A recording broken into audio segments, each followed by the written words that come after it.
You know the feeling. It's 2 p.m. on a Tuesday. Your laptop screen glows with 43 open tabs. The coffee next to you went cold 3 hours ago, but you keep sipping it anyway because doing something, even something pointless, feels better than facing the blank document in front of you. Your phone buzzes. You pick it up. 20 minutes disappear into a hole you can't even remember entering.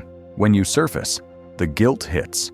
Not the productive kind that moves you forward, the paralyzing kind that makes you wonder if you're broken in some fundamental way the rest of the world figured out how to fix. You tell yourself you're tired. You tell yourself tomorrow will be different. You tell yourself you just need to find the right system, the right app, the right morning routine. But the truth sits heavier than any of those comfortable lies. You're mentally weak, not because you lack intelligence, not because you weren't born with some magic discipline gene. You're mentally weak because you've spent years training yourself to be. Every time you reached for distraction instead of discomfort, you were training. Every time you chose the comfortable lie over the difficult truth, you were training. Every time you waited for motivation instead of moving anyway, you were training. You've been training yourself in weakness for so long, you've started to believe it's just who you are. But here's what nobody tells you. Mental weakness isn't a personality trait. It's a habit, and habits can be broken. The man who couldn't sit still. His name was Takeshi. That's not his real name, but it doesn't matter. You've met him. You might be him. Takeshi was 34 years old when he realized he couldn't sit still for 5 minutes. Not meditation. He'd tried that and failed after 7 different apps and 3 different cushions. Just sitting, being present with his own thoughts without needing to fill the space with sound, motion, scrolling, anything. He worked in marketing for a tech company in Osaka. Good job, good salary, good enough that he couldn't quit, not good enough that he felt alive. Every morning started the same. Alarm at 6:30, phone check by 6:31, 30 minutes of email and news before his feet touched the floor. By the time he walked into the office, he'd already consumed more information than his grandfather had in a week, and he felt emptier than he had before sleep. The panic attacks started small, tightness in his chest during meetings, difficulty breathing on the train, the sense that his life was a performance he was failing at while everyone watched. His doctor prescribed medication, his therapist suggested mindfulness, his mother suggested he was working too hard and needed a vacation. None of them were wrong, none of them helped. It was during a business trip to Kyoto that he met the old man. The carpenter's question. The meeting had ended early. Takeshi found himself wandering through Arashiyama, the bamboo forest that tourists photograph but rarely experience.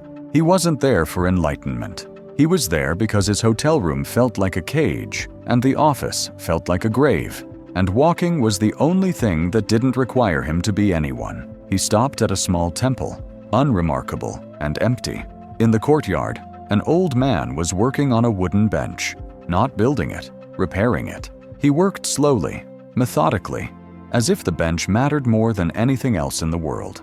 Takeshi watched for a while. The old man never looked up, never acknowledged him. Eventually, Takeshi spoke. "How long have you been working on that?" The old man didn't pause. 3 hours today, tomorrow, maybe 2 more. For one bench? For one bench. Takeshi felt irritation rise. Seems inefficient. The old man smiled. Not at Takeshi, but at the wood. Efficiency is for machines. I'm repairing my mind. Takeshi almost walked away. He'd come to Japan's spiritual heart and found another cliché, another Zen riddle designed to make tourists feel profound while they sipped overpriced tea. But something kept him there. Maybe it was the fact that the old man hadn't tried to teach him anything, hadn't even looked at him. "What do you mean?" Takeshi asked. The old man set down his tool. He finally looked up. His eyes were clear in a way Takeshi couldn't describe. Not happy, not sad, just present. "You can't sit still, can you?" Takeshi felt exposed. "How did you—" "Your hands. You've checked your phone 4 times since you've been standing there. You shift your weight every few seconds. Your eyes move like you're reading something that isn't there." The old man picked up his tool again. "It's not your fault. Modern life trains you to be everywhere except here, but it's making you weak. I'm not weak. The words came out defensive, automatic. No? The old man gestured to the bench. Sit. Takeshi sat. Now stay there. Don't move. Don't check your phone. Don't think about what you're going to say next or what I'm going to say. Just sit. Takeshi lasted 43 seconds. His leg started bouncing. His hand reached for his pocket. A thought about tomorrow's presentation crept in, and suddenly he was mentally drafting slides, reorganizing the meeting agenda, worrying about his boss's reaction. When he surfaced, the old man was watching him with something that might have been pity. How long was that? Takeshi asked. Not even a minute. Takeshi felt something crack open in his chest. Not anger, shame. The kind that comes from realizing you've been lying to yourself about something fundamental. I can't do this. Of course you can't. You've never trained. The old man went back to his work. But you could, if you wanted to. The training no one teaches. The old man's name was Hiroshi. He had been a carpenter for 40 years, but that wasn't what made him unusual. He had spent the last 15 years practicing something he called jishu, self-discipline through stillness. Not meditation, not mindfulness. Something older, something that existed before those words became apps and commodities. People think discipline is about forcing yourself to do hard things, Hiroshi said the next day, when Takeshi returned. But that's control, not discipline. Control requires energy. Discipline is what remains when energy runs out. Takeshi had come back because he couldn't sleep. He'd tried to sit still in his hotel room and lasted 2 minutes before his mind fractured into 12 different directions. He'd tried to work and found himself staring at his screen without seeing it. He'd tried to distract himself and found the distraction hollow. So he came back to the temple, to the old man who had somehow seen through him in seconds. How do I learn it? Takeshi asked. You sit, you fail, you sit again. Hiroshi gestured to the bench. 1 hour every morning. That's all. For how long? Until you stop asking that question. Takeshi wanted to argue. He had meetings. He had deadlines.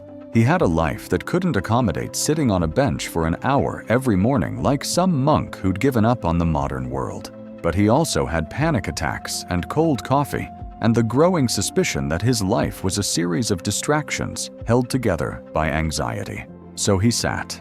The first failure day won. He lasted 11 minutes. His mind rebelled immediately. Every sensation became a crisis.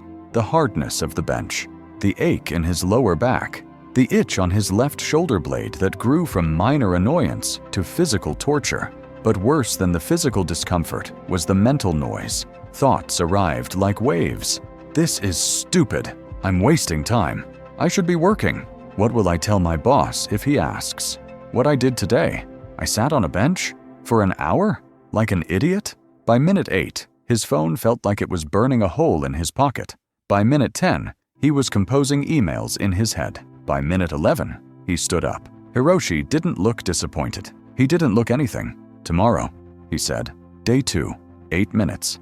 Day 3, 6. Takeshi felt himself getting worse, not better. The more he tried to sit still, the more his mind fractured. He started researching techniques online, breathing exercises, counting methods, visualization. He bought a meditation cushion. He downloaded an app. Nothing worked. If anything, the techniques made it worse because now he was failing at failing properly. On day 4, he arrived angry.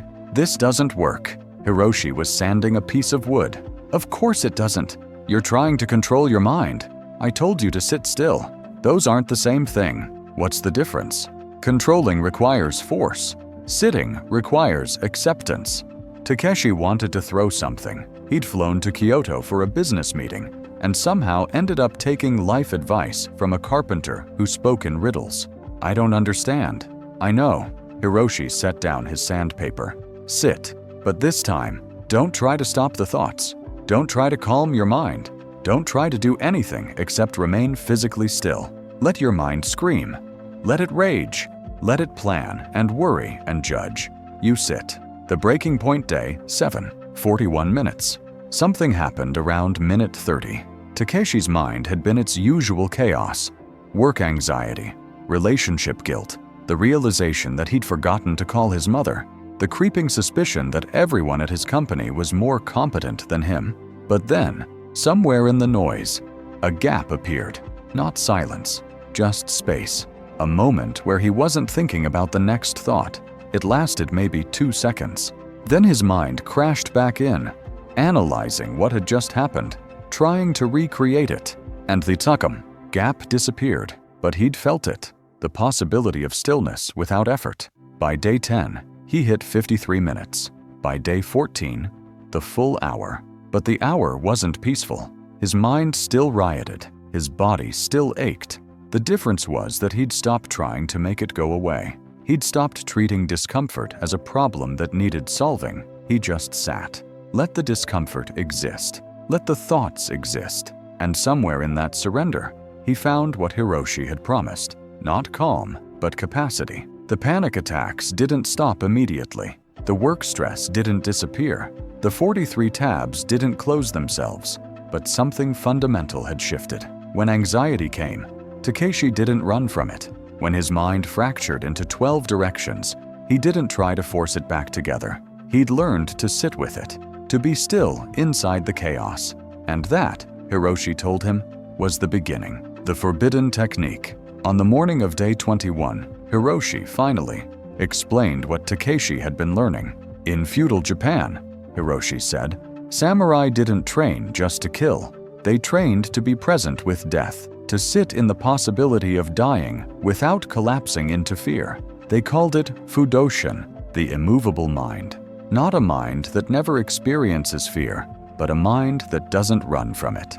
Takeshi listened. For the first time in weeks, he wasn't mentally drafting a response or waiting for his turn to speak. He was just listening. Modern people think mental strength is about pushing through pain, Hiroshi continued. But that's endurance, not strength. True strength is the ability to remain still when everything in you screams to move, to be present with discomfort without needing to solve it, escape it, or numb it. Why is it forbidden? Takeshi asked. Hiroshi smiled. It's not forbidden, it's forgotten, because modern life profits from your weakness. Every distraction, every notification, every product designed to save you. Time. They all depend on you staying mentally scattered. A still mind doesn't consume. It doesn't produce anxiety that needs medication. It doesn't scroll through feeds looking for something it can't name. A still mind is useless to the economy, so nobody teaches it. Takeshi thought about his 43 tabs, his cold coffee, the years he'd spent waiting for motivation that never came. How long does it take? To be completely still? Maybe never. But to be strong enough that the noise doesn't control you? You've already started. The return Takeshi left Kyoto on a Thursday. The bullet train back to Osaka took 47 minutes. He didn't check his phone once, not because he'd transcended technology or found enlightenment, because he'd left it in his bag and discovered he could tolerate the discomfort of not knowing what he was missing. The office felt different when he returned. Not the office itself. Same fluorescent lights, same gray cubicles, same low hum of anxiety, disguised as productivity. What had changed was his relationship to it. Before Kyoto, the office had felt like a place where he performed a version of himself that was always one mistake, away from being exposed as inadequate. Now it just felt like a room with desks. His first meeting back was a disaster. His boss asked for the presentation he'd promised before the trip. Takeshi had forgotten to finish it. In the old pattern, this would have triggered a cascade: panic, excuses, frantic late-night work to salvage his reputation, days of replaying the conversation and imagining what everyone thought of him. Instead, he said, "I didn't finish it. I'll have it tomorrow." His boss blinked. "That's not acceptable." "I know. I'll have it tomorrow." The meeting ended. Takeshi felt the familiar tightness in his chest, the urge to explain, to justify, to make his boss understand that he wasn't incompetent, just overwhelmed. But instead of following the urge, he sat with it, felt the discomfort. Without trying to solve it, the tightness didn't disappear. It just stopped controlling him. He finished the presentation that night in 2 hours, not because he'd suddenly become more disciplined, because he wasn't spending 4 hours avoiding the work while pretending to do the work. The technique in practice. Here's what Hiroshi hadn't told him. The sitting practice wasn't the technique, it was the training ground.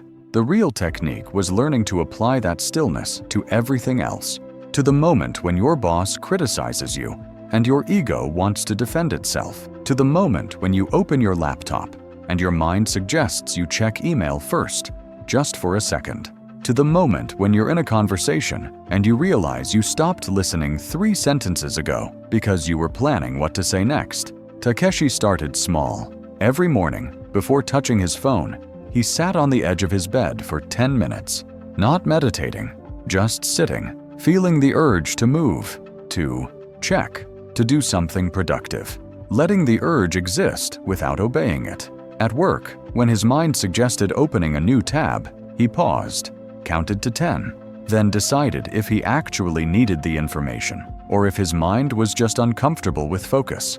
In conversations, when he felt the urge to interrupt or defend or explain, he stayed quiet for an extra beat, let the other person finish, discovered that most of what he thought was urgent to say was just noise. None of this was dramatic. None of it felt like transformation. It felt like slowly learning to tolerate being himself without constant adjustment. The uncomfortable truth. 6 months after Kyoto, Takeshi's life looked almost the same from the outside. Same job, same apartment, same relationship with a woman who was slowly realizing he was present now in a way he hadn't been before. The panic attacks had decreased, but not disappeared. The work stress was still there. He still had days where his mind fractured into 12 directions and staying focused felt impossible, but something had fundamentally changed. He no longer believed that his scattered mind was who he was. He understood it was just a habit he'd trained for years, and like any habit, it could be retrained, slowly, painfully, without the dramatic before and after story people wanted to hear. One evening, a coworker asked him what had changed. They were at a bar after work, the kind of mandatory social event where everyone performed relaxation while secretly checking their phones under the table. Takeshi hadn't touched his phone in an hour. His coworker, Yuki, had checked hers maybe 40 times. "You seem different," Yuki said. "Calmer. Did you start medication?" "No." "Therapy?" "Not exactly." "Then what?" Takeshi thought about how to answer. About Hiroshi and the bench, and the weeks of failing to sit still. About the way his mind had rioted, and how he'd learned to let it riot without running. About how the technique wasn't a secret method, but a simple, uncomfortable practice that most people would abandon after 3 days because it didn't deliver immediate results. "I learned to sit still," he said finally. Yuki laughed. "That's it? Just sitting?" "Just sitting." She went back to her phone. "Why you'll probably fail. Here's the part where most people stop reading, because everything up to now has been a story, and stories are easy to consume. They go down smooth. You imagine yourself as Takeshi, meeting the wise carpenter, discovering the ancient technique. You picture your own transformation, finally focused, finally present, finally free from the mental weakness that's been holding you back, but you won't do it. Not because you're lazy, not because you don't want to change, because the technique requires the one thing modern life has trained you to avoid: sustained discomfort without distraction. Sitting still for an hour every morning sounds simple until you try it. Then it reveals every defense mechanism you've built, every pattern you've used to avoid feeling what you're actually feeling, every story you've told yourself about who you are and why you can't change. Most people will read this and think, "I'll start tomorrow. Tomorrow will come." You'll set an alarm. You'll sit down. You'll last maybe 4 minutes before your mind convinces you this is stupid, you have too much to do. You'll try again when life is less hectic. Life will never be less hectic. That's not pessimism. That's just the truth. The conditions will never be perfect.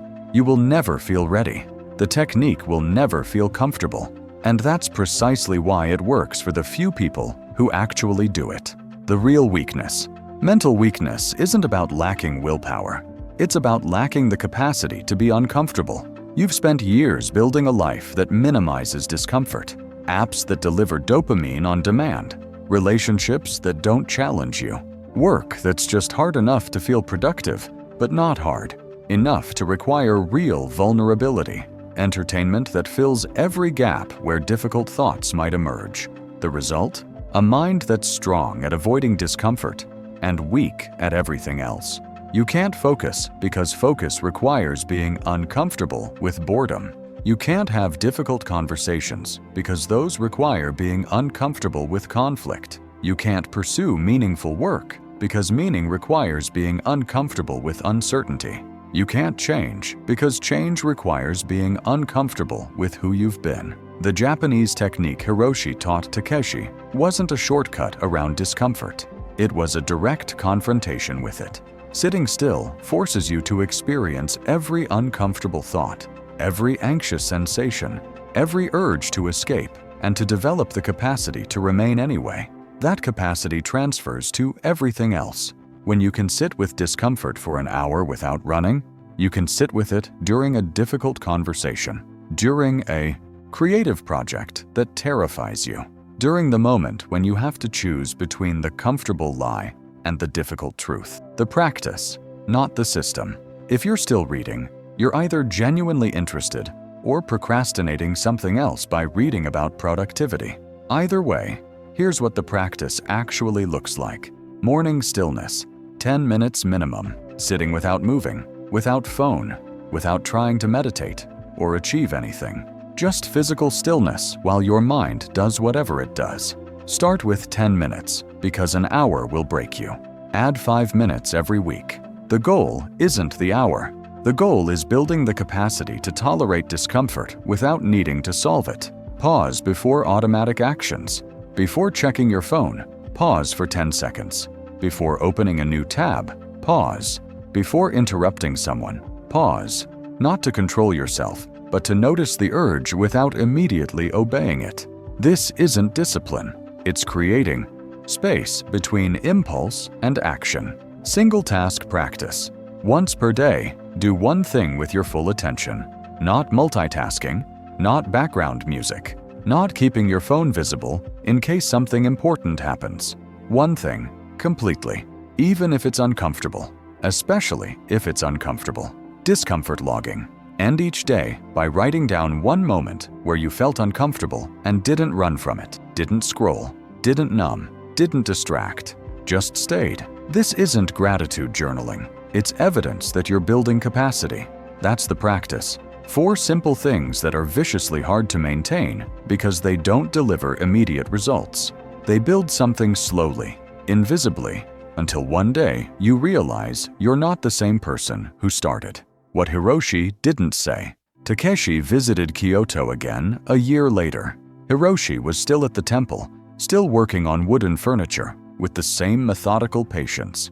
He looked up when Takeshi approached, smiled slightly, and went back to his work. "I've been practicing," Takeshi said, "every morning, almost a year now." "Good. It's harder than you made it sound."